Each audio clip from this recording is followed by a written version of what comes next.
কাতলা মাছ, দই কাতলা করব। বড় কাতলা মাছ থেকে এই ডাকাগুলো কেটে নেব। এবার আমি লবণ দেব। লবণ দিয়েছি, এবার হলুদ গুঁড়ো দেব। সামান্য একটু সাদা তেল,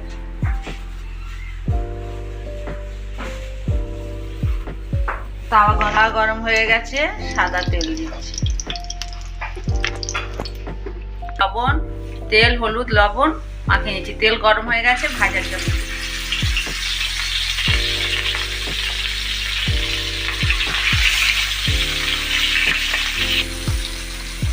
মাছ ভাজা হচ্ছে।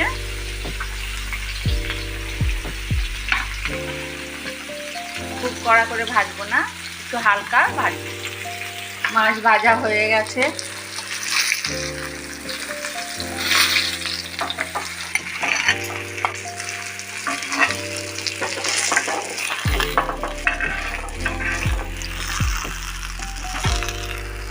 চার পিস মাছ ভাজা হয়ে গেছে, আর 4 পিস ভাজবো। আরো 4 পিস।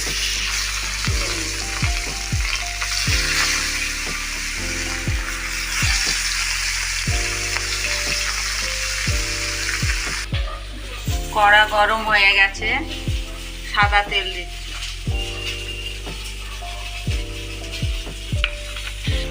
দই কাতলার জন্যে আমি নিয়েছি পেঁয়াজ কুচোনো, মিহি করে কুচোনো, 2টো শুকনো লঙ্কা গোটা মাঝখান থেকে কেটে নিয়েছি, একটু গোটা গরম মশলা আর মৌরি আর কাজু, মৌরি আর পোস্ত পেস্ট, আর একটা গোটা তেজপাতা, আর এটা দই ফাটানো, টক দই ফাটানো।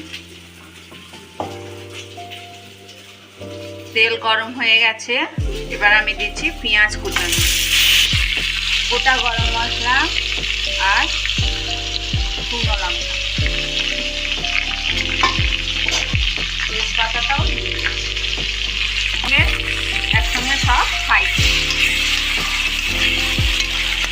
একটু লবণ দিয়ে দিই, একসঙ্গে সব ফ্রাই করি।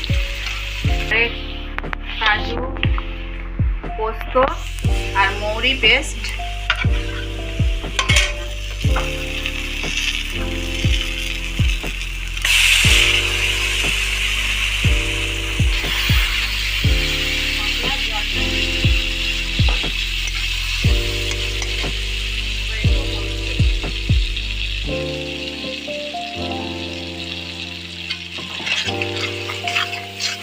ভালো করে কষিয়ে নিই।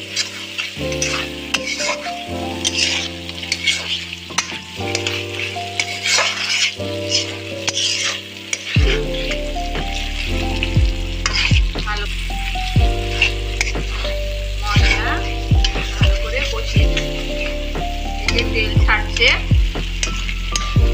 এবারে আমি টক দই ফেটানোটা দিয়ে দেবো, গ্যাসটা কমিয়ে দেবো।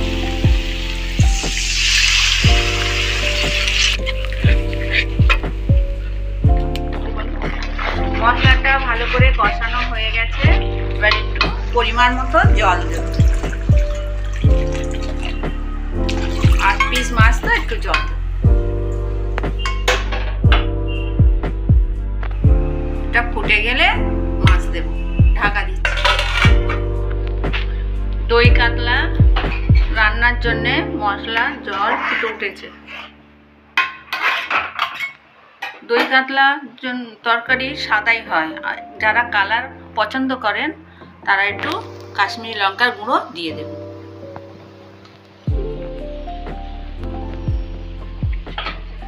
তো দিয়ে দিচ্ছি।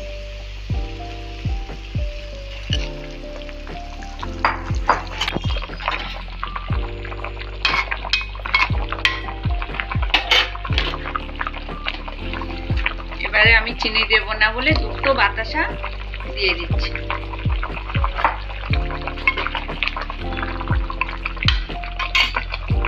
আর কটা কাঁচা লঙ্কা চেরা দিচ্ছি। গোটা গোটা কাঁচা লঙ্কা মাঝখান থেকে হালকা একটু ছিঁড়ে নিয়েছি, একটু ফুটলে হয়ে যাবে। দই কাতলা হয়ে গেছে, এবারে মরিচ গুঁড়ো ছড়িয়ে দিই।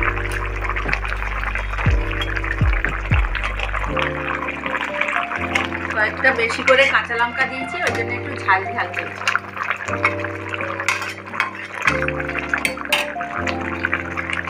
দই কাতলা হয়ে গেছে। আমি 8 পিস মাছ রান্না করেছি, প্লেট আমি 3 পিস দিয়েছি। যেভাবে রান্না করেছি ওইভাবে রান্না করবেন। আশা করি আপনারা বাড়িতে ট্রাই করবেন, খাবেন, ভালো লাগবে। আশা করি আপনারা সবাই আমাকে লাইক করবেন, সাবস্ক্রাইব করবেন, কমেন্ট করবেন।